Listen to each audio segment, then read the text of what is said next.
Oke, kita ketemu lagi di video seri algoritma dan pemrograman. Kali ini kita akan menyambung episode sebelumnya tentang bahasan array.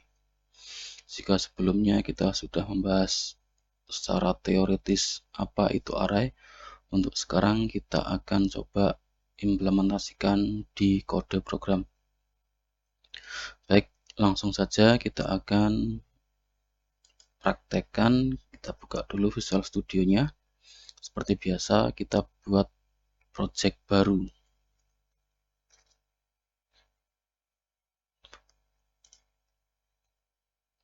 Nah, pastikan bahasa C++, platformnya Windows, kemudian tipenya konsol. Oke, kita bisa pilih yang ini. Kita double klik. Nah, kasih nama projectnya adalah contoh 01. Kemudian locationnya kita cari di tempat biasanya.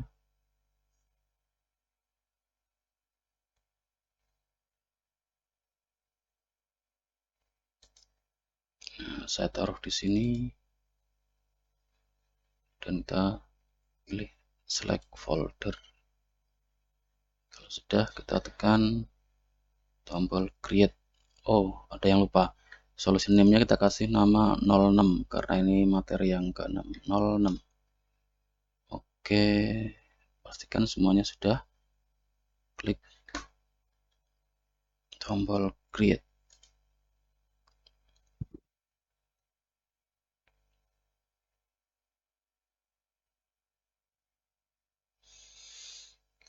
Oke, sekarang kita akan coba lihat slide di video yang sebelumnya.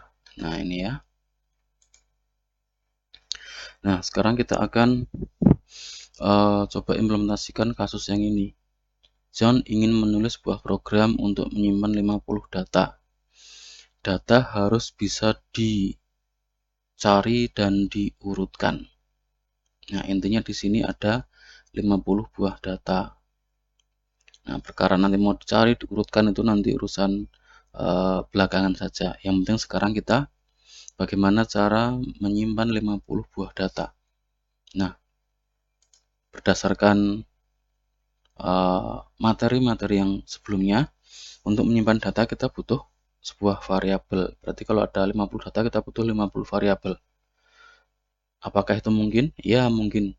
Cuman akan menjadi sesuatu yang sangat-sangat merepotkan dan akan sangat tidak masuk akal ya dalam hal ini ya.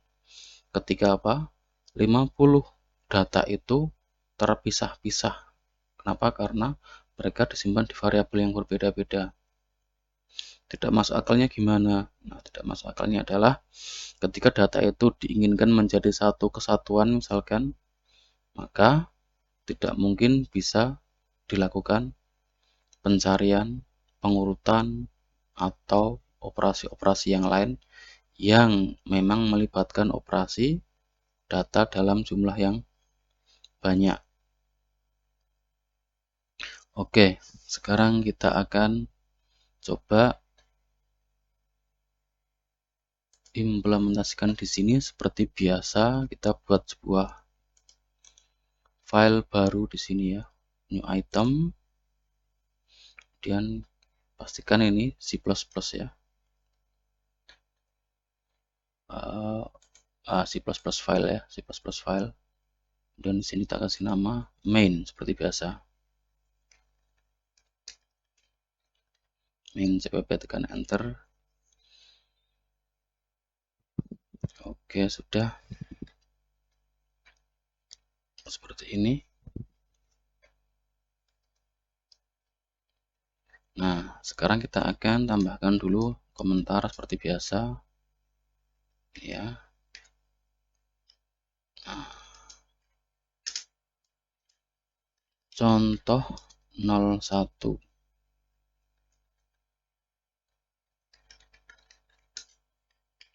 demo array.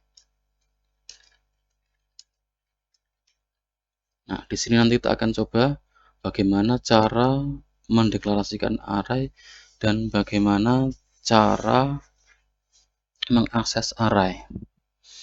Oke, berdasarkan di slide tadi kan ada 50 data. Oke, mungkin itu kebanyakan ya, karena kalau datanya banyak nanti operasinya juga butuh waktu yang banyak. Ya, walaupun di sini untuk 50 data itu masih bisa dibilang apa? Sedikit kalau dari sudut pandang mesin ya, karena mesin kan sangat cepat. Tapi untuk kita sebagai programmer nanti, apalagi untuk ini belajar ya, itu cukup banyak. Maka kita bisa ringkas misalkan datanya 5 saja, bukan 50. Yang penting di sini untuk memahami konsepnya dapat. Oke. Kita bikin dulu kerangkanya.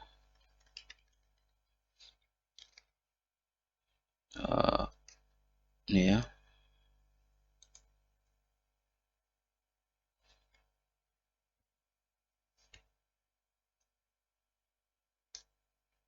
Oh, ya, bentar.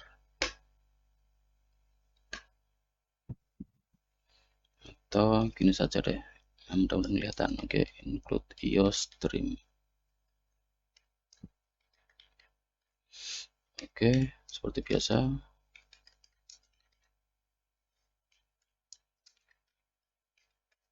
Dan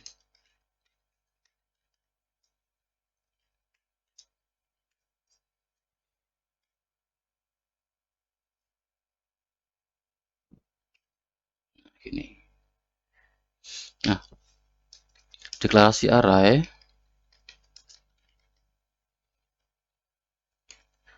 sama seperti deklarasi variabel biasa. Tetapi kalau kita ingat-ingat kembali, array itu kan seperti variabel biasa yang dia ada banyak data yang dihandle. Jadi namanya satu seperti variabel biasa, cuman data yang disimpan banyak. Berarti dia punya ukuran ya. Maka di sini caranya adalah kita bisa sebutkan dulu tipe datanya. Misalkan tipenya double ya, double. Kemudian nama arraynya adalah dataku misalnya ya, dataku. Nah, kalau variabel biasa seperti ini. Tetapi untuk array kita harus sebutkan berapa ukuran dari array ini. Nah, di sini kita menggunakan kurung siku. Dataku dalam kurung 5. 5 di sini berarti array dataku nanti bisa menampung 5 data. Nah, seperti ini. Kita boleh langsung mengisikan array dataku ini. Kita bisa menggunakan format seperti ini. Nah, misal 2,5, kemudian 1,2, terus 3,0 misalnya, kemudian 4,9, satu lagi 6,7. Nah, jadi untuk deklarasi array kita bisa langsung memasukkan seperti ini. Ada 1, 2, 3, 4, 5. Nah, ini ada 5 buah data. Karena kita sudah mendefinisikan ini array ukurannya 5. Oke ya. Nah, sekarang kita ingin membaca array dataku ini. Caranya seperti apa? Oke, kita lengkapi dulu programnya. Return 0. Jika kita ingin membaca, kita bisa menyebutkan nama arraynya, kemudian posisi yang mau dibaca di posisi berapa. Ini ya. Jadi sebutkan nama arraynya, kemudian sebutkan posisi mana dari array itu yang akan dibaca atau diakses ya. Berarti bisa dibaca atau ditulis. Ditulis berarti dikasih update nilai atau disimpankan nilai. Misal kita pengen membaca data yang ini, berarti dataku, kemudian ini nomor urut berapa ya. Kita misalkan ingin membaca data Baca array dataku.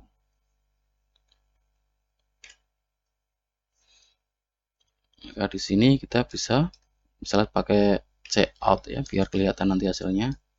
Sebutkan nama arraynya dataku, kemudian dalam kurung kasih nomor urutnya. Nah, perlu diperhatikan di sini nomor urut dari sebuah array itu bisa dimulai dari urutan 0. Bukan bisa dimulai ya, pasti dimulai dari urutan 0. Berarti di sini adalah nomor urutnya 0, 1, 2, 3, 4. Misal pengen yang ini, berarti ini nomor 3. Nah, dataku 3. Maka nanti harusnya muncul angka 4,9. Saya kasih keterangan ya, output 4,9. Oke, sekarang kita simpan dulu. Kita jalankan seperti apa hasilnya.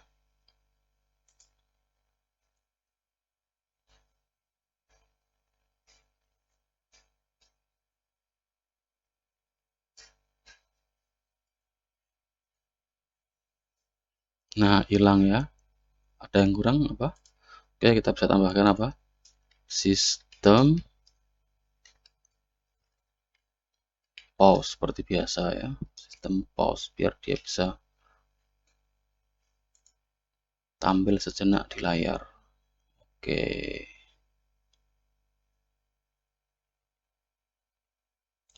Kita perbesar dulu ini ya. Sel 18 cukup ya. Oke. Nah, ini tampilannya 4,9.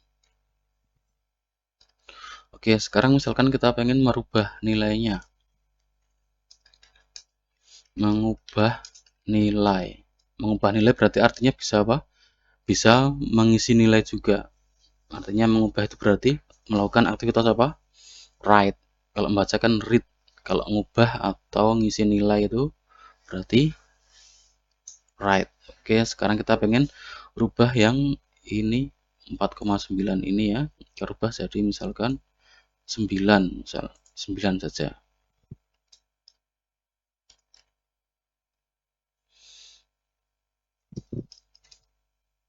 Membaca array dataku yang ketiga ini ya. Ingat ya tadi ya, nomor indeks itu mulai dari nomor 0. 0, 1, 2, 3. Oke ya. Oke, kita kembali sini.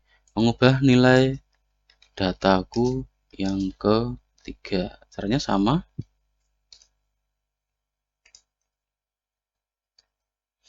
Ya.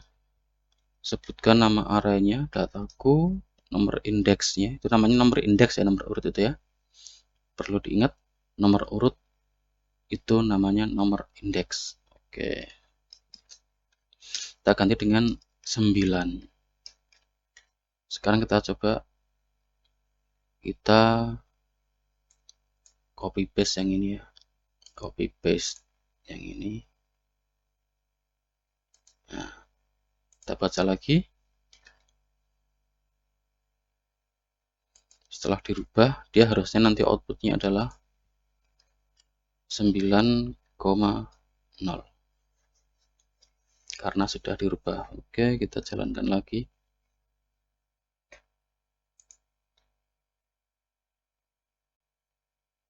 Nah, 9 ya, bisa dilihat di sini. Oh, sorry. Nah, ini ya. 9. Oke. Jadi, entah membaca, entah apa namanya? Menulis, entah read, entah write itu caranya sama, yaitu dengan menyebutkan nomor indeks. Nah, jadi nomor urut array itu namanya nomor indeks. Kalau data dalam array sendiri disebut dengan apa? Elemen biasanya. Di elemen array. Catat ya. Data yang tersimpan dalam array namanya apa? Atau sebutannya biasanya elemen array. Kalau nomor urutnya itu nomor indeks. Nomor indeks selalu mulai dari 0. Nah, bisa dicek di video yang sebelumnya. Oke ya, ini cara membaca dan menulis. Nah, sekarang misalkan kita pengen membaca semua data yang ada di sini gimana? Nah, setelah kita tahu bahwa untuk membaca data kita tinggal sebutkan nama arraynya apa dan nomor indeksnya, berarti kita sudah tahu ya, tinggal ya satu-satu saja disebutkan dari dataku 0, dataku 1, dataku 2, dataku 3, dan seterusnya. Sampai pada indeks yang terakhir. Kalau ini ukurannya 5, berarti indeks terakhirnya adalah 4 ya. Nah, dataku 0, dataku 1, dataku 2, dan seterusnya itu kan indeksnya berurutan ya, dari 0, 1, 2, 3. Nah, kita sudah pernah belajar tentang perulangan ya, di video yang dulu itu. Perulangan itu kan kita bisa menggunakan beberapa bentuk. Nah, salah satu ciri khas dari perulangan apa? Dia melakukan hal yang sama beberapa kali. Mungkin masih ingat ya perulangan for. Perulangan for itu apa? Dia akan melakukan perulangan dari satu titik ke titik berikutnya, atau dari titik awal ke titik akhir, di mana tiap-tiap perpindahan apa titik perulangannya itu ada apa namanya step 1, 1, 2, 2, dan seterusnya. Nah, di sini kita bisa manfaatkan perulangan untuk membaca semua isi array. Nah, ini ya. Oke, sekarang kita akan coba ya. Kita akan manfaatkan perulangan untuk membaca isi array.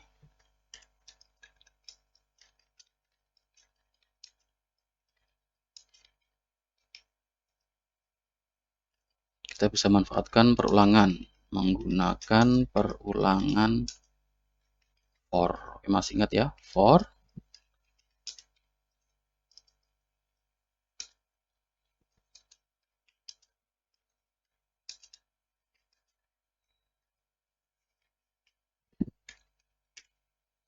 Nah, di sini perulangannya mulai dari 0, kemudian i-nya sampai kurang dari 5 atau 4 ya. Karena tadi kan ukuran arraynya 5. Karena ukuran arraynya 5 berarti indeks terakhirnya 4. Oke, sekarang kita tinggal pakai saja format yang ini. Dataku dalam kurung indeks. Oke, masukkan di sini.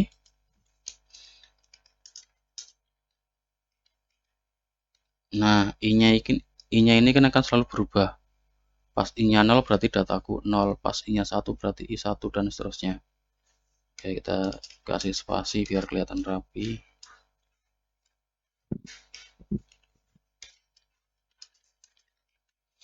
Nah, seperti ini. Nah, kita kasih tulisan biar ada apa? Tandanya isi array. Seperti ini. Supaya kita cek.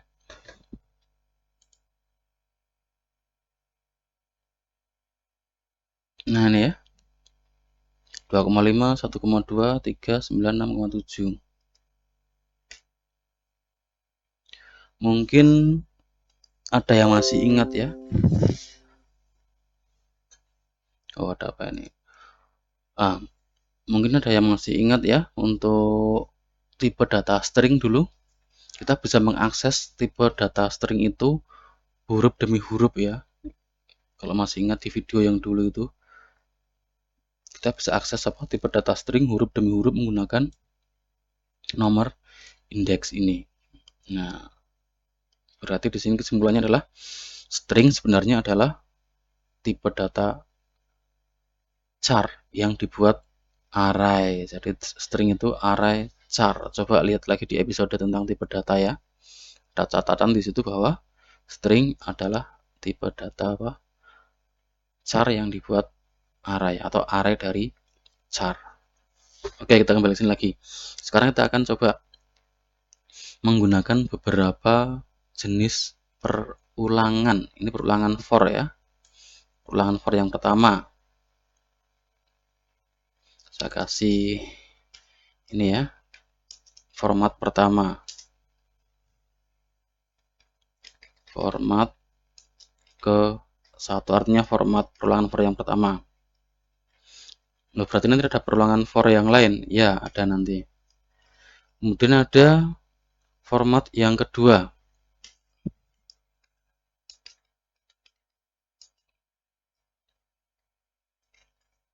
Masih pakai for ya.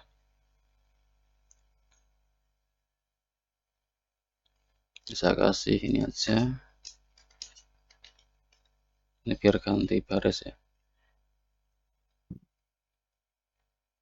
Kita kasih ini lagi.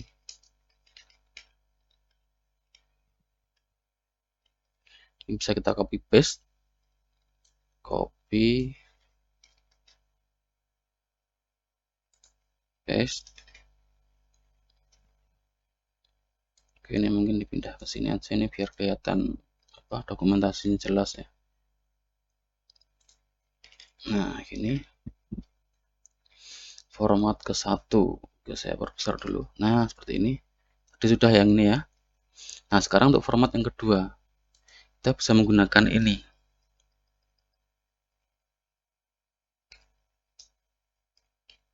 Misal saya kasih nama, bentar.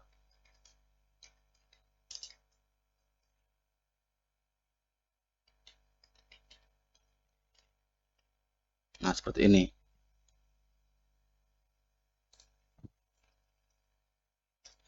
Format yang kedua ini ya.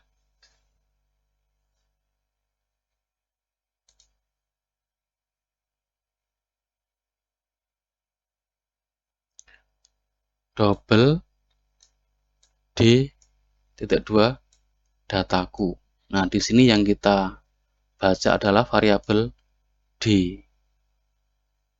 Nah, di sini bacanya adalah untuk tiap-tiap D dalam dataku. Nah, D ini bisa diganti dengan nama variabel bermacam-macam ya. Ini bacanya untuk tiap-tiap D dalam array dataku, maka tampilkanlah D tersebut. Nah, seperti ini nanti hasilnya. Kita coba ya. Nah, ya, walaupun hasilnya sama saja, dia mengakses array. Nah, seperti ini. Ya, sama. Oke, sampai di sini bisa dipahami ya. Ini cara mengakses array, membaca, menyimpan data, dan seterusnya.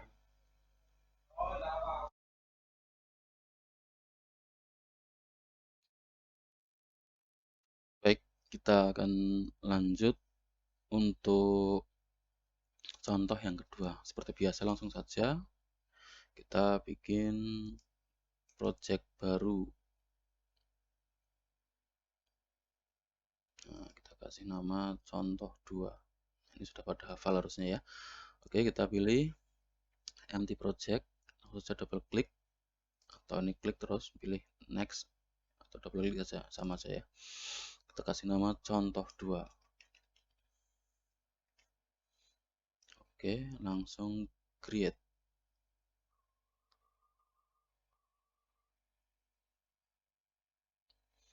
Oke, untuk mempermudah atau biar nggak ketukar-tukar ya, ini yang contoh satunya kita close saja yang file main cpp-nya. Nah, sekarang kita aktifkan untuk project contoh 2. Nah, ini klik kanan seperti biasa ya, dan set as startup project. Nah, sekarang langsung kita bikin file baru, main cpp.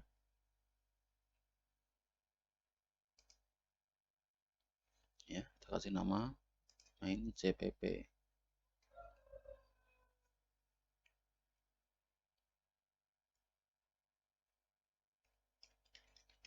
Nah, oke.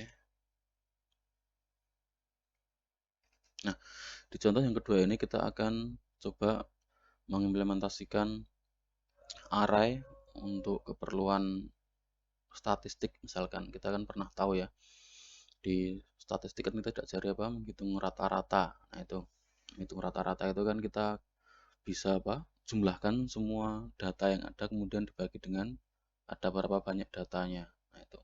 Jadi akumulasi datanya dulu semuanya kemudian dibagi. Nah, sekarang kita akan buat dulu untuk komennya sebagai catatan saja biar nanti gampang untuk membaca atau mengingat ya. Ini program contoh 02 menghitung rata-rata. Oke, kita buat dulu kerangkanya.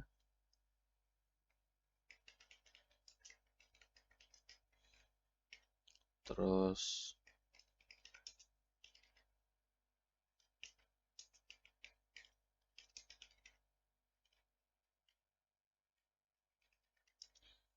seperti ini kerangkanya ya. Oke, kita akan lanjut dengan kode yang diperlukan. Oke, di sini kita akan membuat array dengan ukuran misal nggak usah banyak-banyak untuk sampel saja nanti biar apa gampang untuk memahami. Oke, kita buat array dengan ukuran misal 10 saja. Nah, untuk membuat ukuran array kita bisa manfaatkan konstanta ya. Kenapa menggunakan konstanta? Karena nanti akan lebih mudah dalam mengelola. Seperti apa mudahnya? Nanti kita lihat. Oke, kita sekarang bikin dulu konstanta ya. Const seperti ini. In size gitu ya. SZ gitu aja. Const in SZ. Misalkan 10. Nah, berarti arraynya nanti bisa menampung 10 data. Kasih keterangan dulu di sini. Konstanta untuk ukuran array. Nah, kita kasih nama konstantanya SZ. Oke, sekarang kita pakai perulangan untuk menginput data-datanya. Oke, jangan lupa buat dulu arraynya juga. Deklarasi array. Karena ini nanti rata-rata ya, berarti ada kemungkinan berkoma atau ada kemungkinan pecahan. Maka kita bikin di sini tipenya double saja. Double. Walaupun in juga bisa. Yang penting nanti hasilnya pakai tipe double atau float. Oke, kita samakan saja tipenya double semua. Double misalkan my r ya, my array. Nah, size-nya adalah SZ. Nah, di sini. Jadi ini ukurannya ini merujuk pada konstanta ini, yaitu 10. Nah, kenapa kok ini lebih mudah? Karena nanti misalkan ada perubahan ukuran array, kita tinggal merubah di sini saja. Otomatis nanti kode-kode yang bawahnya kan akan ikut berubah. Nah, dalam operasi array kan kita pasti akan sering menggunakan perulangan ya, perulangan for terutama. Nah, perulangan for kan pasti ada batas, mulainya di mana, berakhirnya di mana. Nah, kalau kita tidak menggunakan konstanta, setiap kali ada perubahan apa, deklarasi di ukuran array, kita harus merubah di perulangannya satu persatu, akan sangat merepotkan. Maka di sini kita bisa manfaatkan ini. Kalau pengen merubah ya tinggal rubah yang ini saja. Kita lanjut.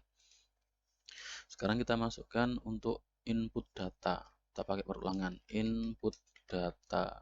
Pakai perulangan for ya. For in i sama dengan 0, i kurang dari sz. Nah, ini ngacunya semua ke sz ya. Plus i. Bisa pakai ini ya. Cout misalkan data ke i.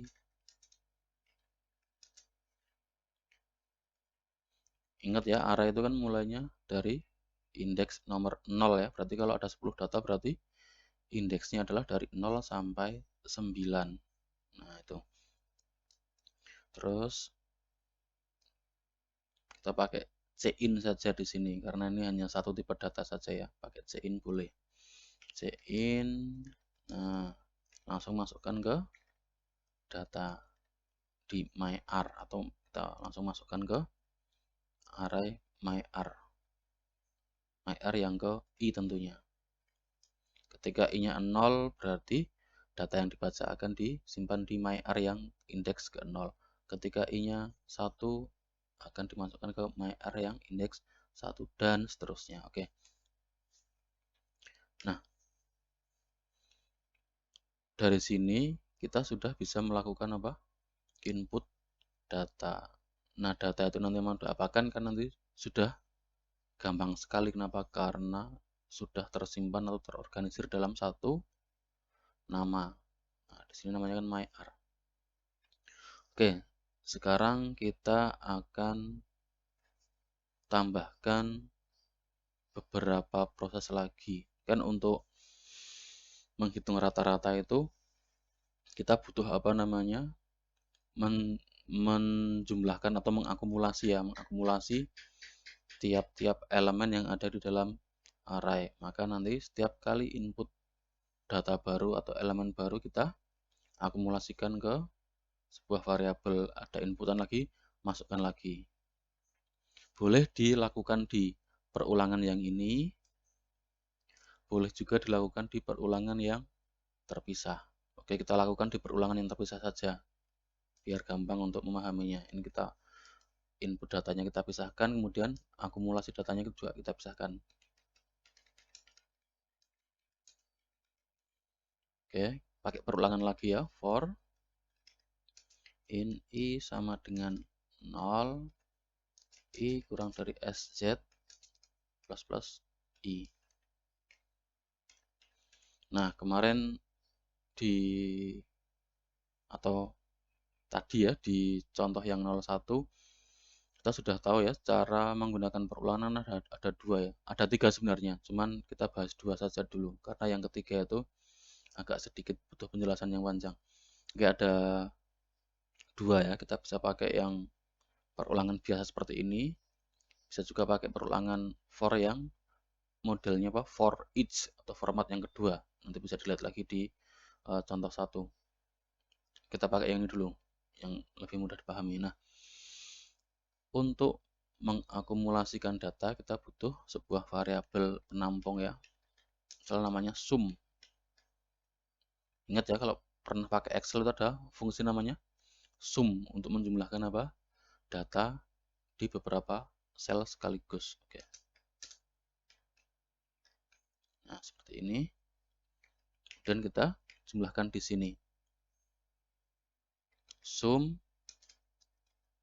plus sama dengan myAr yang ke i. Ini artinya apa? Artinya sum diakumulasi dengan nilai myAr yang ke i. Kalau pas i-nya 0 berarti sum akan diakumulasi dengan myAr yang ke 0. Kemudian ketika i-nya 1 maka sum akan diakumulasi ditambahkan lagi dengan yang ke 1 dan seterusnya. Pakai format ini ya. Plus sama dengan ini operasi increment, masih ingat ya di operator dulu. Operasi increment atau bisa juga kita tulis dalam format panjangnya seperti ini. Nah, seperti ini ya. Ini bacanya gini. Sum yang sekarang adalah sum yang tadi ditambah dengan myAr yang ke i. Oke, bacanya gini ya. Akumulasi. Saya kasih apa ini? Komentar saja untuk tambahan atau alternatif saja. Pakai yang ini saja yang lebih singkat. Plus sama dengan myAr yang ke. Jadi ini sama artinya dengan ini ya. Jadi ini adalah bentuk singkat dari proses akumulasi yang ini, increment ya. Kalau ini minus berarti ya tinggal dikurangi. Berarti dikurangi terus. Oke. Sekarang kita akan dapat nilai apa namanya? Akumulasinya di sini. Di akhir perulangan ya. Nah, sekarang kita tinggal hitung rata-ratanya. Hitung rata-rata. Nah, di sini caranya kenapa? Kita buat variabel baru, double misalkan AVG ya, rata-rata average sama dengan sum dibagi dengan SZ. SZ kan banyaknya data tadi ya. Banyaknya data dalam area kan 10 tadi. Nah, inilah kelebihannya kalau kita menggunakan konstanta. Misal kita tidak menggunakan konstanta seperti ini. Ini kan datanya sudah terlanjur kayak gini ya. 10 kita nggak pakai konstanta kayak gini. Contoh ya. Misal kita langsung pakai angka seperti ini untuk ukurannya. Maka nanti di perulangannya kan kita harus berubah 10, 10, ini juga harus 10. Gimana kalau ternyata datanya mau dirubah jumlahnya atau banyaknya jadi 15 misalkan, kan kita harus berubah ini, dan seterusnya kan panjang. Ada kemungkinan apa? Ada kemungkinan salah. Nah, maka kita amannya pakai konstanta. Kalau pengen dirubah ya tinggal rubah ininya saja. Misalnya jadi 15, maka otomatis ini juga akan ikut 15, ini juga 15, 15. Yang ini juga 15. Nah, itu ya. Oke, kita kembalikan ke 10. Nah, ini ya. Hitung rata-rata average diperoleh dari apa? Akumulasi tadi dibagi dengan banyaknya data. Sekarang kita tampilkan cout rata atau average itu aja ya.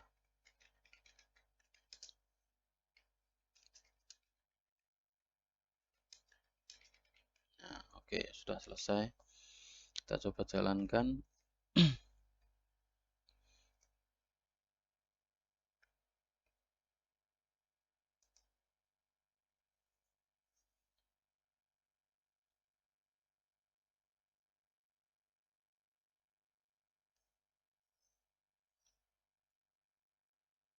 Kita tunggu sebentar. Nah,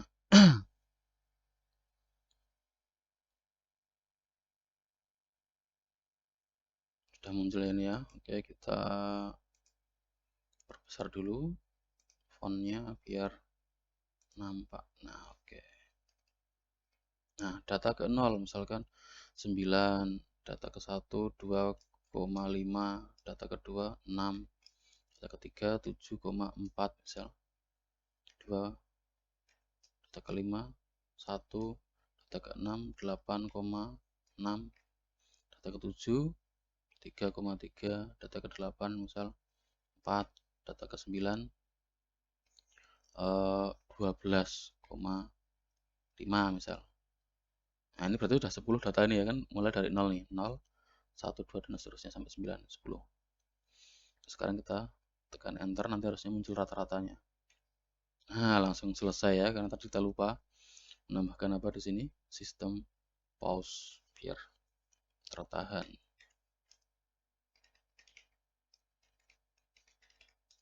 Nah, ini ya sistem pause. Oke, ulang lagi, jalankan lagi.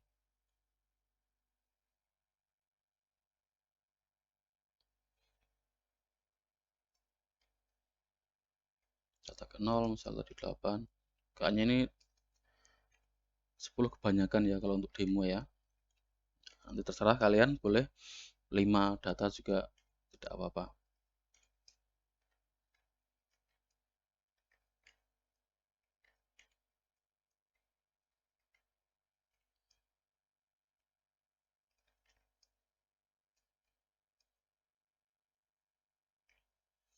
Nah, ini ya average-nya 26,88. Nah, kalau misal masih ragu-ragu bisa dicek di Excel ya, pakai fungsi sum.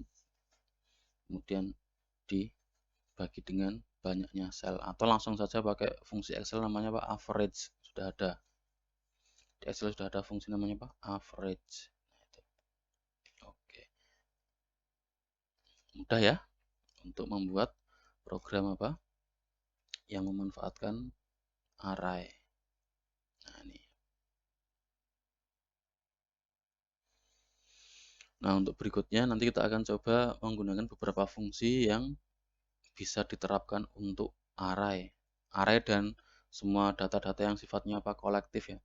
Jadi data yang kolektif itu tidak hanya array, ada vektor, ada list, macam-macam. Cuman kita pelajari dulu mulai dari array yang paling mudah.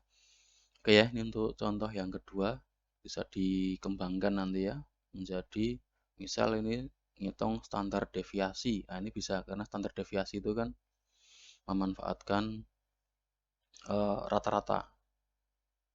Jadi standar deviasi itu kan jumlah atau akumulasi dari selisih antara data dengan rata-ratanya kemudian dikuadratkan ya. Nah, itu. Nah, kalau masih ingat nanti bisa dicoba untuk yang standar deviasi. Atau dibuat challenge aja yang standar deviasi ya. Oke, kayaknya challenge aja nih. Nah, oke. Nah, sekarang untuk contoh yang ketiga. Contoh yang ketiga kita akan coba memanfaatkan beberapa fungsi yang bisa diterapkan untuk array ya atau data-data yang sifatnya kolektif. Oke, kita bikin project baru, add new project. Oke,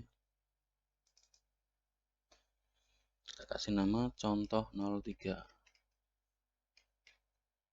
Contoh 03 ya, seperti biasa. Nah, seperti ini. Oke, langsung create.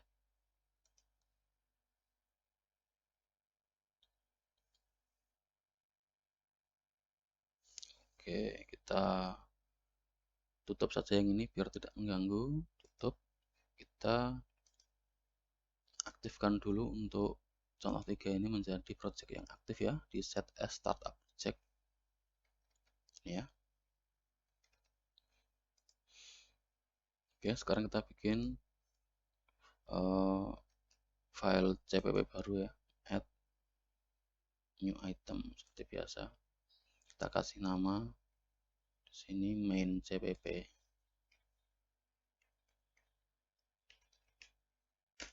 Nah,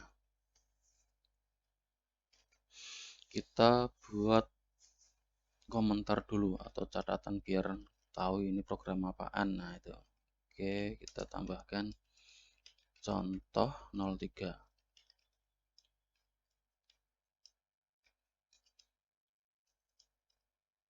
Searching dan sorting atau sorting dan searching ya. Nah, di sini kita bisa memanfaatkan fungsi yang sudah disediakan oleh C++ untuk melaksanakan apa? Pengurutan data dan pencarian data.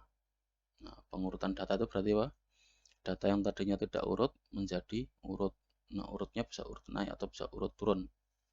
Nah, kita nanti akan memanfaatkan fungsi namanya sort untuk pengurutan dan find untuk pencarian.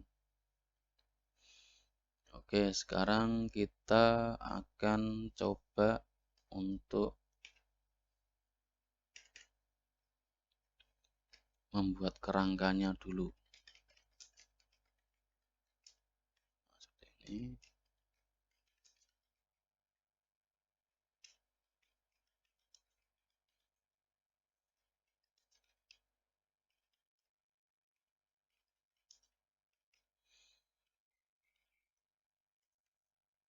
Sama ya, datanya ada 10 juga, cuman ini nggak usah kita input ya datanya ya, langsung kita masukkan saja dalam arraynya. Kalau tadi kan kita input satu persatu, sekarang kita nggak usah input.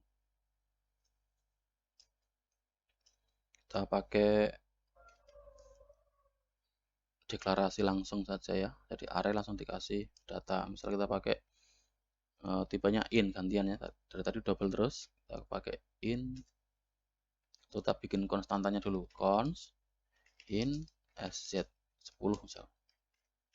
Terus kita bikin arraynya, boleh dikasih keterangan ya atau komentar, deklarasi ukuran array.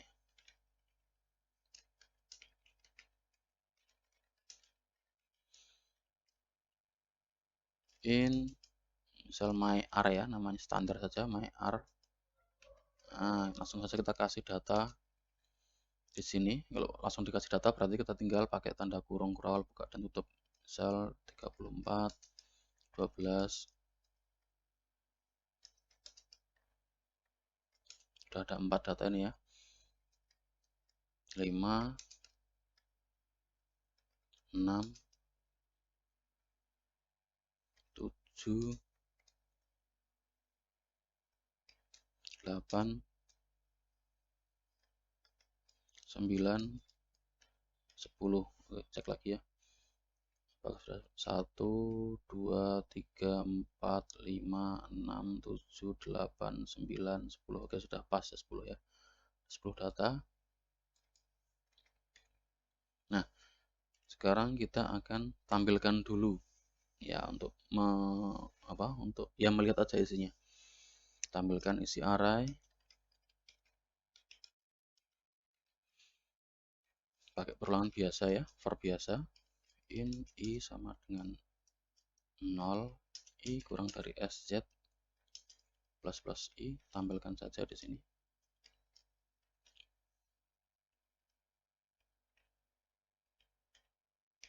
Kasih keterangan ya, isi array.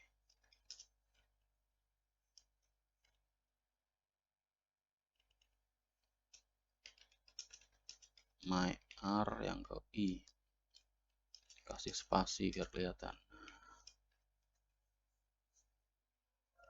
Terus kita cek dulu memastikan bahwa ini sudah berjalan. Oke ya, kita run.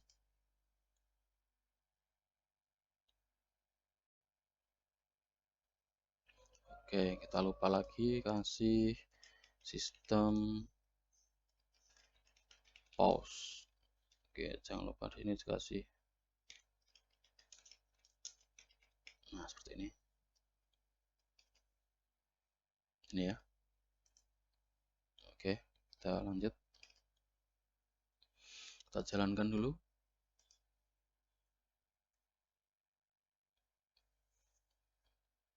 Nah, sudah kelihatan ini. Kita perbesar dulu fontnya.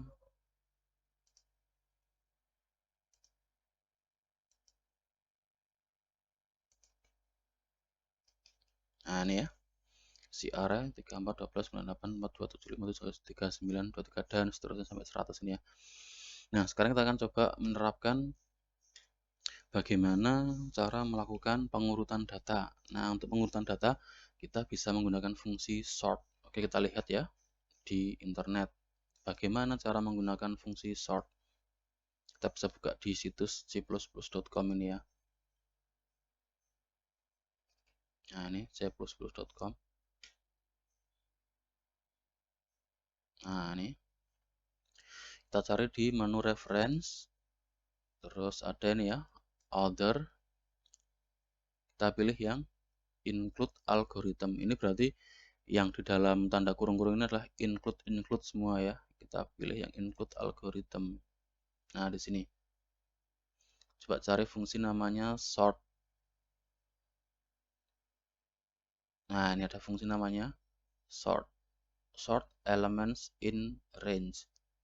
Kita pilih ya, sort.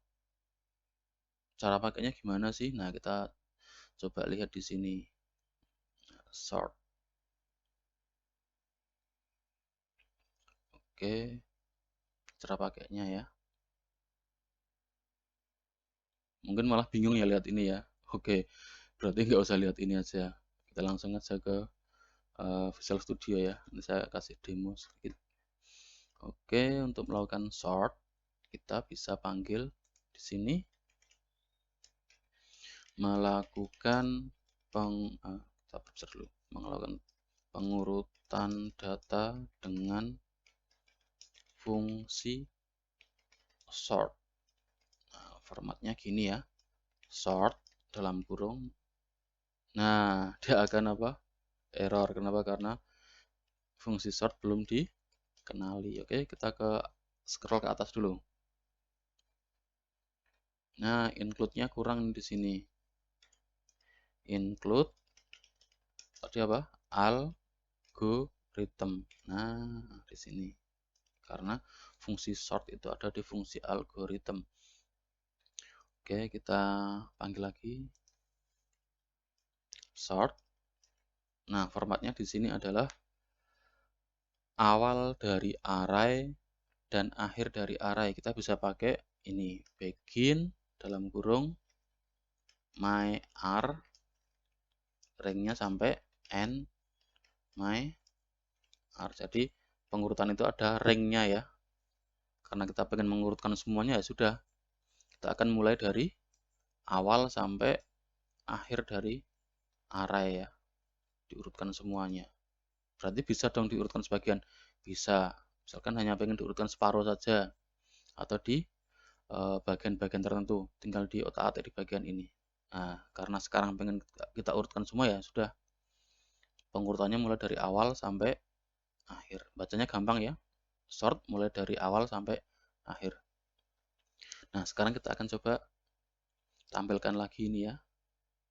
Setelah di sorting, apakah dia sudah terurut? Di copy saja nih ya, copy, paste taruh sini.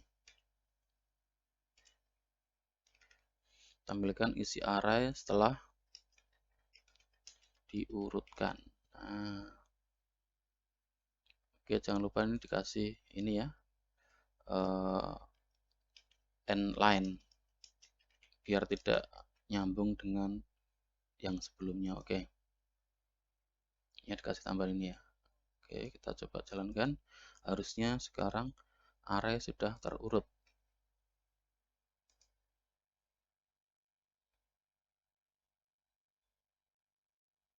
Nah, ini coba lihat di layar terurut ya. 12, 23, 34, 39, 42, 49, 57, 75, 98, 100. Urut ya. Nah, mudah sekali ya untuk mengurutkan data. Nah, seperti itu. Jadi, kita bisa dengan mudah mengurutkan data dengan fungsi apa? Sort. Nah,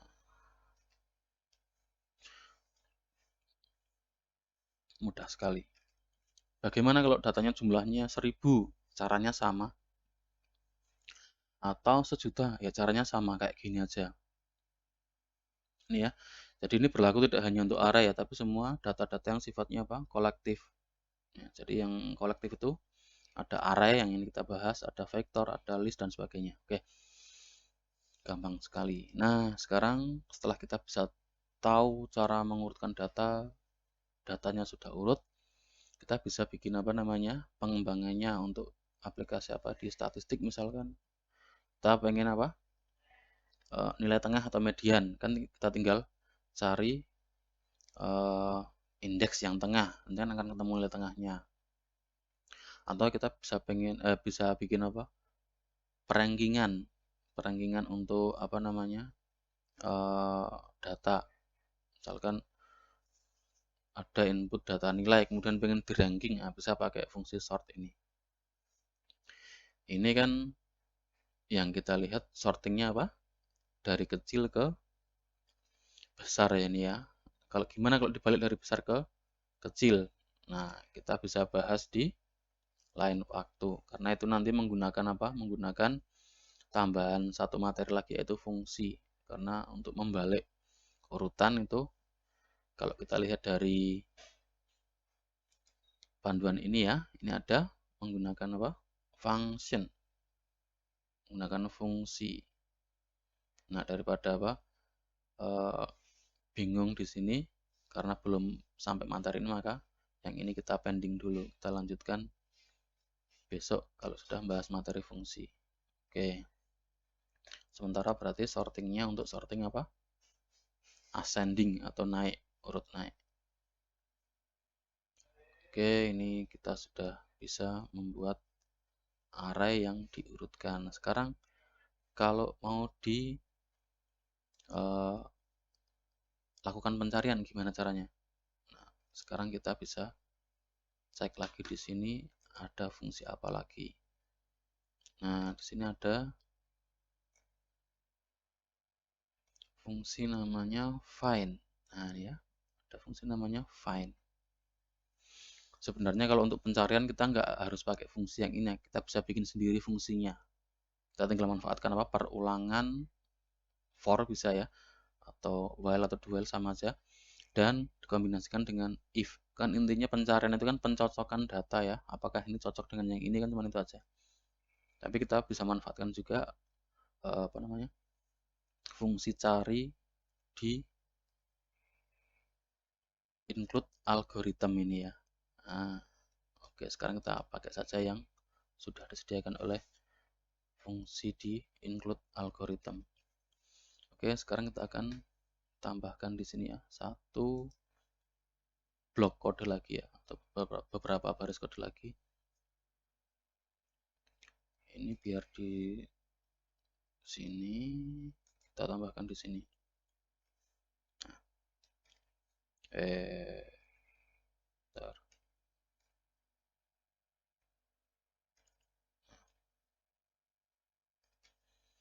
Baik, di sini kita bikin variabel baru ya, in key. Key itu berarti kunci pencariannya ya, kata kunci pencariannya atau data yang akan dipakai untuk pencarian. Kasih keterangan dulu di sini. Kata kunci atau data kunci untuk pencarian ya. Nah, oke. Terus di sini kita kasih aja keterangan cari. Pakai cin boleh. Key. Formatnya gimana? Formatnya adalah, kita lihat lagi di c++.com tadi ya. Nah, di sini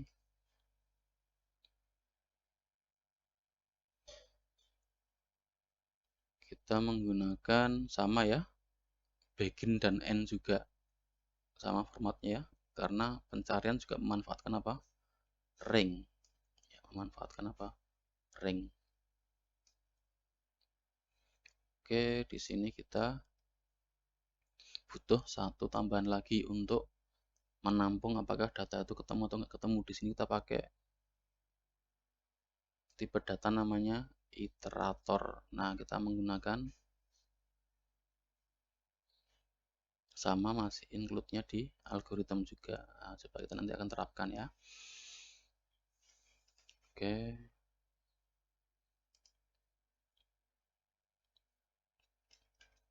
Pencarian data menggunakan fungsi find. Nah, biar seragam ya, dengan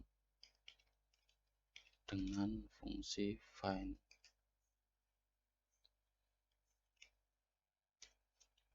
Nah,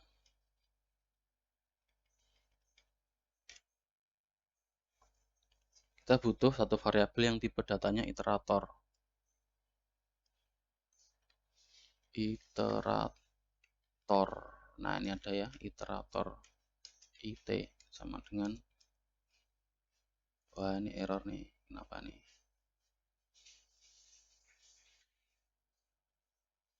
Oke, kita butuh include berarti ya di sini ya. Pokoknya kalau dia error berarti kita butuh include di sini.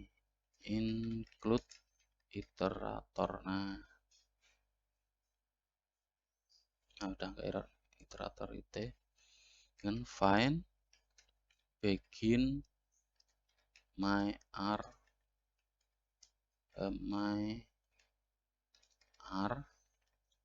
terus end my r, terus yang dicari apa, yang dicari tadi kan key tadi ya, yang dicari ya. Oke. Oh, masih error. Oke, kita cek dulu.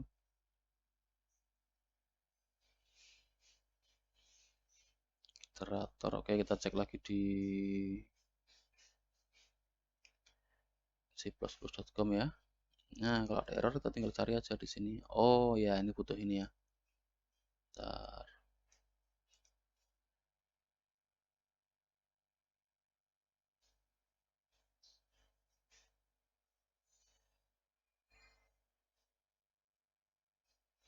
Oke, atau kalau tidak kita pakai cara yang paling gampang aja ya.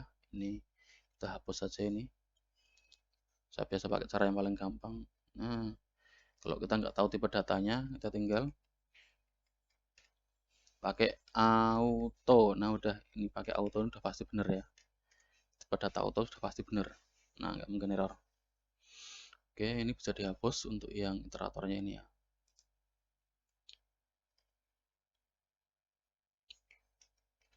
Oke, udah pakai auto saja, ini pasti benar. Oke, sekarang kita akan identifikasi kapan data itu ketemu, kapan data itu tidak ketemu. Nah, kita bisa pakai if di sini. If find tidak sama dengan n my r.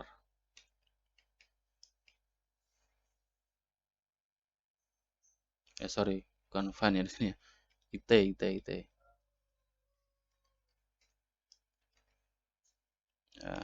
If it tidak sama dengan my r. Atau biar gampang apa namanya? Biar gampang mengartikannya ini jangan pakai it ya. Pakainya ini aja. Found. Nah, apakah ditemukan? Nah, kalau found kan berarti ditemukan gitu ya. Nah, di sini kita pakai ini. Jika found tidak sama dengan n my r. Loh, gimana maksudnya ini ya? Oke, nanti kita bahas ilustrasinya pakai Excel ya. Oke, kita kasih keterangan cout data ditemukan. Oke, backslash n saja. Else cout data tidak ditemukan. Oke, seperti ini. Ini ya. Coba kita jalankan dulu.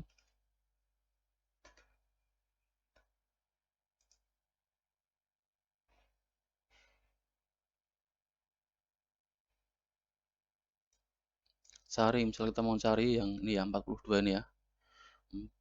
Kita browser dulu. Cari 42. Nah, ditemukan ya. Coba kita run lagi kalau data tidak ditemukan. Misalnya nggak ada di sini, misal 58. Tidak ada di sini ya. Data tidak ditemukan. Oke. Gampang ya. Oke. Loh, gimana nih maksudnya kok ini pakainya kok found tidak sama dengan n my r. Oke, saya jelaskan dulu sebentar pakai Excel ya. Oke. Buka dulu Excelnya. Oh, aktivasi. Nah, seperti ini. Ini kan saya buat yang gampang 5 saja untuk ilustrasi ya, 5 saja.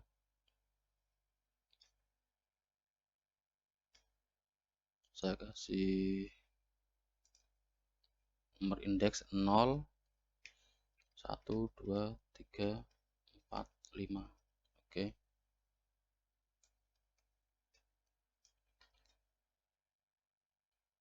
Pakai ya warna aja deh, warna indeksnya ya. Dan yang ini adalah untuk datanya. Kasih warna juga misal biru. Nah, seperti ini. 6 agak besar, jangan 34, kemudian 45, 21, 76, 35, 89. Oke. Nah, saya jelaskan dulu tentang begin dan end tadi yang mungkin masih jadi misteri ya. Nah, begin itu di sini. Posisi begin itu di sini ya. Oke. Posisi end itu ada di luar array sebenarnya. Nah, N itu ada di sini. Jadi bukan berada di sini tapi di sini. Jadi misalkan ini ada array ukurannya 5 ya, misalkan size-nya 5. Size-nya 5. Berarti di sini ini 0 1 2 3 4 5. Oh, ini ukurannya 6 ya, sorry ya. Berarti 6. Oke, ini ukurannya 6. Salah. Nah, kita baca di sini. Indeks array itu kan mulanya dari 0. Berarti kalau array-nya ukurannya 0, berarti indeks terakhirnya adalah 5. Nah, N itu lokasinya di sini. Jadi nilai N ini kalau di array ya, sesuai dengan nilai ukurannya. Artinya apa? Artinya N itu berarti di luarnya apa? Array. Kenapa? Karena dia hanya sampai 5 saja. Kan mulai dari 0, 1, 2, 3, 4, 5, N. Nah, N itu di sini. Nah, tadi pencarian yang ini ya, syaratnya adalah jika apa? Found tidak sama dengan N. Nah, variabel found ini adalah variabel yang tugasnya apa? Ngeceki satu persatu. Nah, seperti ini. Ngeceki satu persatu. Nah, found itu akan bergerak. Saya tulis di sini ya, nih found. Jadi found itu tugasnya apa? Bergerak dari sini, dicocokkan dengan apa namanya? Key ya tadi ya. Tadi key-nya adalah, misalnya ini key-nya adalah yang mau dicari adalah yang ini 76 misalnya ya, 76. Found akan bergerak dari sini, dari begin. Apakah 34 sama dengan 76? Bukan. Bergerak lagi. Apakah 34 sama dengan 76? Oh, tidak. Apakah 34 sama dengan 76? Oh, tidak. Sorry. Ulang lagi ya. Salah tadi. Key yang dicari adalah 76. Kemudian found akan bergerak dari data ke 0 dan seterusnya. Apakah 34 sama dengan 76? Tidak. Maka dia akan lanjut. Apakah 45 sama dengan 76? Tidak. Lanjut lagi. Apakah 21 sama dengan 76? Tidak. Lanjut lagi. Apakah 76 sama dengan 76? Nah, disinilah found akan berhenti karena dia sudah sama.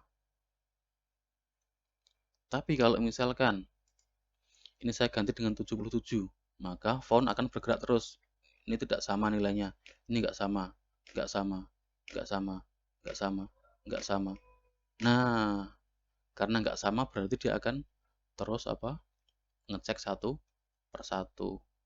Karena nilainya sudah habis, maka dia akan berada di ujung dari array, di luarnya array. Yang kita sebut sebagai N. Di sini ya. Berarti apa? Indikasinya kalau si found yang tugasnya nyocokkan tadi kok berada di ujung array, artinya apa? Artinya di antara data-data ini nggak ada satupun yang cocok. Kenapa? Karena kalau cocok dia nggak akan mungkin sampai di ujung sini. Karena dia akan berhenti di data yang cocok. Misal tadi kan 76 ya. Dia akan berhenti di sini. Tapi kalau 77 kan nggak ada ya. Dia akan berhentinya di sini, di posisi N. Maka di sini si found ini kita kasih syarat jika dia tidak berada di posisi N. Berarti kan datanya ketemu ya. Kalau kita lihat ilustrasi di Excel tadi. Nah, seperti itu. Oke, saya kira ini untuk contoh yang ketiga cukup mudah ya. Bagaimana memanfaatkan fungsi sorting dan searching. Nah, pengembangannya nanti bisa dikombinasikan dengan materi-materi yang lain. Nah, ini biar fokus saja kita ke arahnya dulu kalau untuk yang ini ya. Oke, ini untuk pemanfaatan array. Gimana dengan string? Nah, string sudah sering kita bahas ya. String itu kan apa? Array dari karakter. Nah, kita bisa mengakses huruf demi huruf menggunakan perulangan seperti ini ya. Kita sudah pernah demokan di video-video sebelumnya. Nah, huruf demi huruf memiliki nomor indeks. Nah, nanti bisa dicek lagi di contoh-contoh sebelumnya yang sudah pernah dikerjakan. Kayak ini untuk penggunaan fungsi searching dan sorting atau find dan sort tadi ya. Oke. Nah, sekarang kita akan coba untuk lanjut ke contoh yang keempat. Kita akan coba mengulas tentang array multidimensi. Nah, ini array multidimensi itu kan sebenarnya kan array yang dalamnya ada arraynya lagi. Nah, untuk contoh yang keempat ini kita akan pakai array yang 2 dimensi saja biar tidak terlalu ribet. Oke, kita tutup yang ini, kita lanjut ke contoh yang keempat, kita bikin project baru. Oke, ini bisa dilipat atau di fold ini ya, folding. Seperti biasa, kita bikin project baru. Kita kasih nama contoh 04.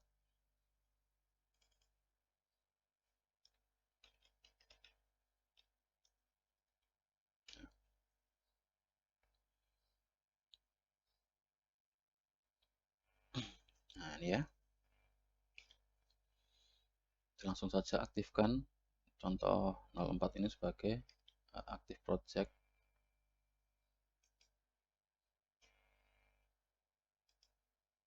Langsung kita bikin file baru saja biar cepat. Nah, new item, kasih nama seperti biasa main cpp.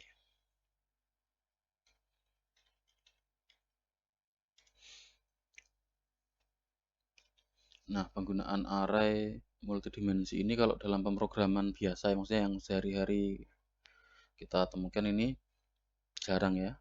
Untuk array yang multidimensi biasanya dipakai untuk pemrograman yang melibatkan operasi matematika yang rumit, misal untuk matrix atau mungkin untuk melakukan pembungkusan data dalam jumlah yang banyak dan seterusnya. Atau bisa juga untuk operasi yang melibatkan grafik, biasanya untuk merepresentasikan koordinat dan seterusnya. Nah, untuk yang contoh 4 ini kita hanya sekedar tahu saja ya, karena untuk awal-awal kita belum terlalu banyak menggunakan array multidimensi. Yang penting tahu dulu caranya. Dan ini pun tidak terlalu beda jauh dengan array yang sebelumnya kita ulas. Hanya beda di jumlah indeks saja. Kalau array sebelumnya kan array 1 dimensi, indeksnya ya cuma 1 macam saja. Kalau multi ya berarti bisa lebih dari 1. Contoh 04. Demo array multidimensi. Nah, ini kita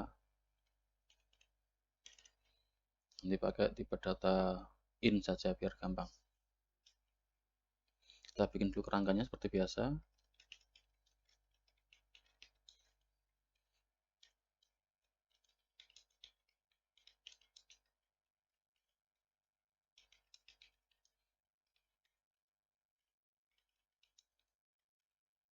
Oh ya, jangan lupa nih sistem pause. Nah, biar tidak kelupaan.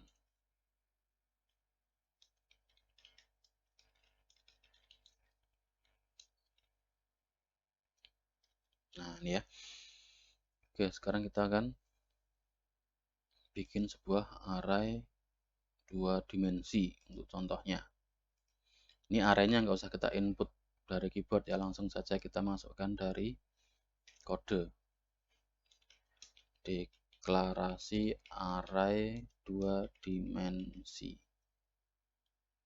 Nah, ini kita pakai tipenya in saja, in my array ya, kayak tadi. Ukurannya misalkan 3 kali 4. Ini artinya apa? Ada 3 array yang dalamnya ada arraynya lagi yang elemennya ada 4. Nah, seperti ini ya. Ini saya buat dulu kerangka ininya ya, kurung kurawalnya biar gampang. Seperti seperti ini. Array kan diupdate dengan tanda apa?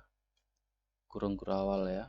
Nah, dalamnya array ini ada arraynya lagi yang isinya ada 4. Kita kasih misalkan angka-angka.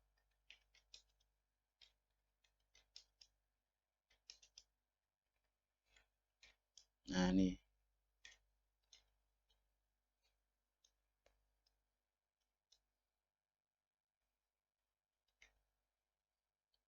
merapikannya belakangan saja. 90 muncul terus ya. Kita pakai yang lain angkanya. Oke.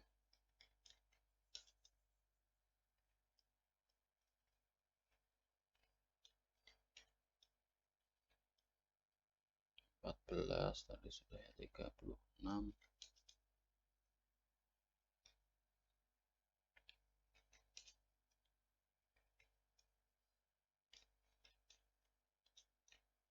Nah, sudah. Nah, dirapikan seperti ini ya. Nah, ini. Oke. 60 itu aja, nah biar sama. Nah, ini myArray ini ukurannya 3 kali 4 ini berarti apa? Array besarnya kan 3.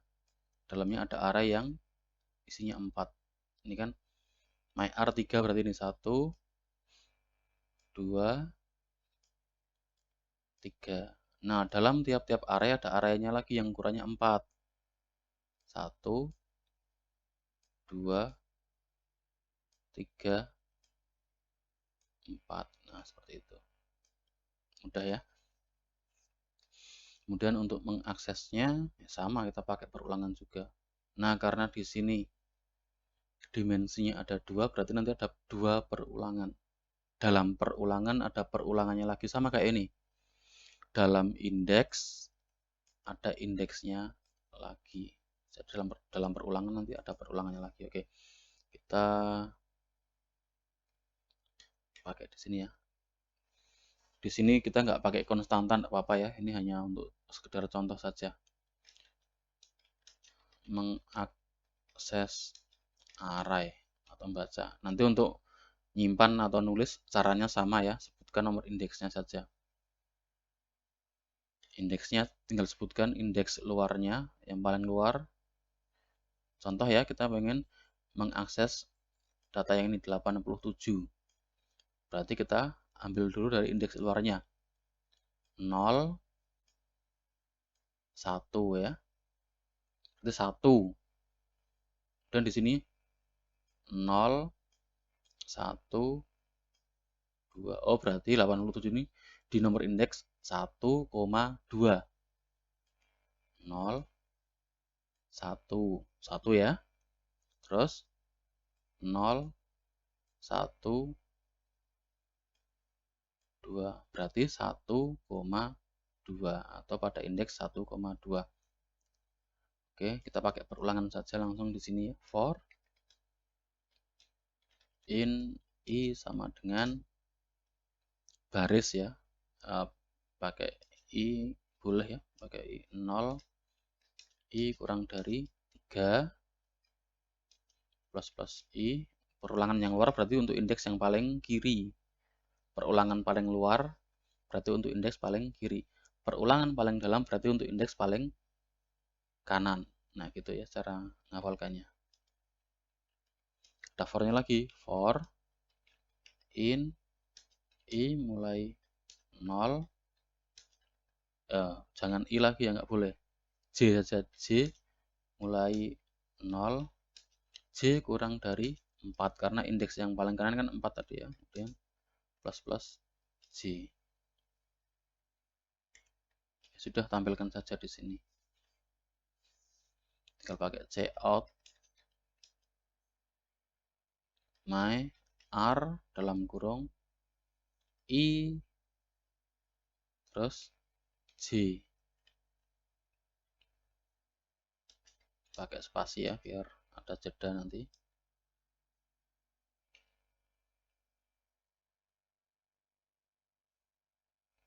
Terus jangan lupa dikasih ganti baris di sini, cout. Nah, Kita coba jalankan. Ini hanya sekedar contoh saja ya.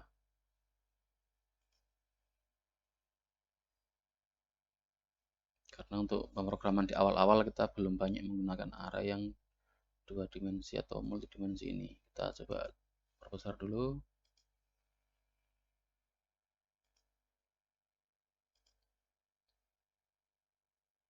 Oke, sama persis ya isinya. Persis ya.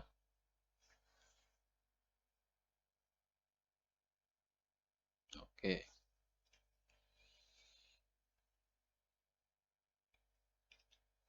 Nah, kita juga bisa rubah ya, misalkan tadi ya.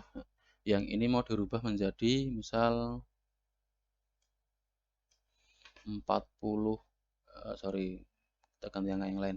Kita ganti dengan 35 misalkan. Kita tinggal rubah saja di sini. My R, tadi ini posisi berapa? 0, 1 ya. Oke. 1, terus 0, 1, 2, posisi 2. Kita ganti dengan tadi berapa? 35 ya, 35. Oke. Kita copy paste lagi di sini. Dia harusnya berubah. Copy saja ya, copy. Pakai ini dulu, out n biar agak ada jeda. Oke. Kita jalankan. Nah, dia sudah. Tadi mana? Bentar. Salah ya ntar ya. Ini rubahnya salah naruh. Nah, taruhnya di sini harusnya.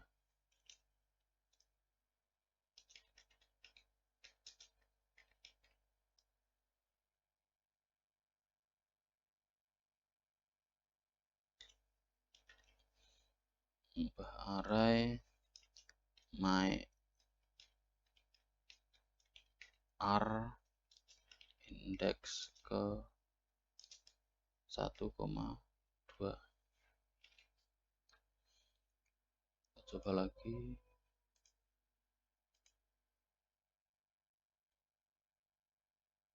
Nah, sudah berubah ya. Tadinya 87 jadi 35. Nah ini. Tadinya 87 jadi 35. Karena sudah dirubah di sini. Oke, saya kira untuk array multidimensi pengantarnya cukup itu saja ya, karena untuk contoh-contoh di awal nanti kita belum banyak menggunakan ini. Nah, gimana kalau ini diurutkan atau dicari? Nah, untuk array multidimensi tentunya cara penanganannya tidak seperti array satu dimensi. Pencarian atau pengurutan tidak bisa dilakukan begitu saja karena pengurutan dan pencarian hanya berlaku untuk array satu dimensi saja. Untuk array yang multidimensi tentu butuh mekanisme tambahan yang tentunya lebih kompleks lagi. Oke ya, saya kira untuk implementasi array cukup di sini. Nah, untuk berikutnya bisa dilakukan pengembangan-pengembangan yang lain. Nah, sekarang untuk challenge-nya kita atau kalian ya, kalian saja, saya nggak ikut-ikut. Nah, oke, untuk challenge-nya nanti kalian bikin standar deviasi, atau mungkin saya bisa lihat di slide barangkali ada contoh challenge-nya. Oh, enggak ada ya, oke. Nah, untuk challenge-nya nanti kalian bisa bikin program apa untuk membuat standar deviasi. Oke, saya buka dulu di Wikipedia standar deviasi, atau kita cari dulu rumusnya seperti apa. Bagi yang belum hafal bisa nanti cek ya. Standar deviasi. Nah, oke. Deviasi standar atau simpangan baku kalau zaman saya SMP dulu yang nyebutnya. Nah, Ini rumusnya ya. Wah, ini apalagi ini ya. Oke. Nah, tugas kalian adalah menerjemahkan apa namanya rumus ini menjadi program. Oke, standar deviasi itu gampangnya gini. Di mana ya? Oke, saya buka contoh yang 02 dulu ya. Atau contoh yang ya 02 aja. Saya buka dulu. Nah, tadi kan di sini kita sudah membuat program untuk menghitung rata-rata ya. Nah, standar deviasi itu kita akan membuat apa? Akumulasi dari data dengan akumulasi selisih data dengan rata-ratanya dikuadratkan kemudian diakar, atau gampangnya gini, saya pakai Excel ya. Nah, data yang ini deh, data yang ini kan datanya ada 34, 45 dan seterusnya. Nah, kita bikin rata-ratanya dulu. Rata-rata, saya pakai fungsi langsung aja ya, average. Oh, harus tulis lengkap. Oke, average rata-rata dari ini. Kalau pakai Excel tinggal di blok aja udah ketemu ya rata-ratanya ini. Oke. Nah, standar deviasi itu adalah jumlah dari atau akumulasi dari selisih antara data dengan rata-ratanya. Yang ini kan datanya 34 dikurangi dengan 50. Yang ini berarti 45 dikurangi dengan 50. Yang ini 21 dikurangi dengan 50. Nah, tiap selisih itu dikuadratkan, nanti hasilnya akan diakar. Oke, kita lihat rumusnya kalau bingung ya ini ya. Nah,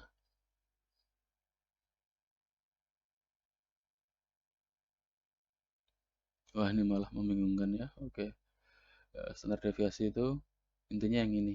Kita nggak harus bagi dengan ini. Oke, tetap aja malah mumet nanti.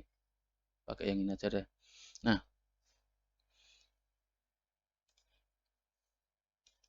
kita kasih variabel misalkan P ya untuk selisih dari data dengan rata-ratanya ya.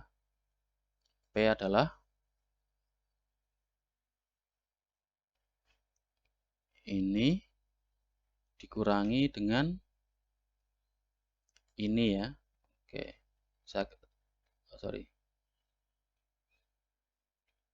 dikunci dulu ini selnya. Oke, pakai tanda dolar ya, biar enggak lari selnya, dikunci pakai tanda dolar. Oke. Nah, selisih antara data dengan rata-ratanya kan 16 ya, yang lain juga sama. Nah, oke. Ini P kuadrat. P kuadrat saya kasih nama P2 ya. P kuadrat ini berarti kuadrat dari ini sama dengan power ya, power, atau gini aja biar gampang. Kuadrat tinggal ini kali dengan ini lagi ya. Nah, kan ketemu kuadrat. Nah, ini. Nah, ini kan. Oke.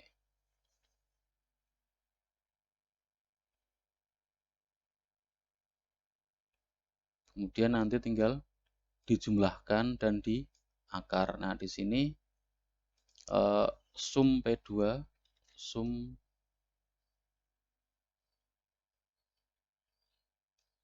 P2 adalah jumlah dari total ini tadi. Sum, nah ini ya, seret. Sum dalam kurung ini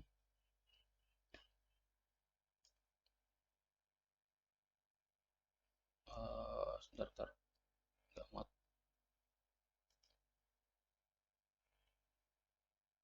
Nah, yang tadi ini belum sampai sini nih. Ini belum selesai semua. Ini sampai sini dulu. terus ini. Oke, kemudian saya magnify-nya gini aja. Oke, zoom dari ini ya. Nah, seperti ini. Nah, kemudian standar deviasi adalah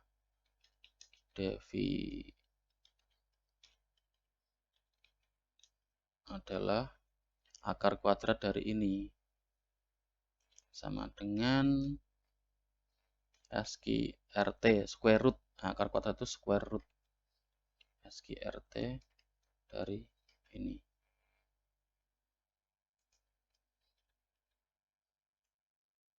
Nah, standar deviasi ketemu 59,5315. Nah, seperti ini. Jadi, tadi sudah ada rata-ratanya ya. Kemudian rata-rata itu diselisihkan dengan datanya. Dan rata-ratanya 50. Nah, selisih antara data dengan rata-rata, kemudian dikuadratkan. Nah, hasil kuadratnya ini diakumulasi semuanya. Kalau diakumulasi, nanti di akar. Nah, ketemu ini. Oke, ya, ini standar deviasi. Nanti bisa buka-buka lagi di buku pelajaran SMP. Oke, silahkan dicoba.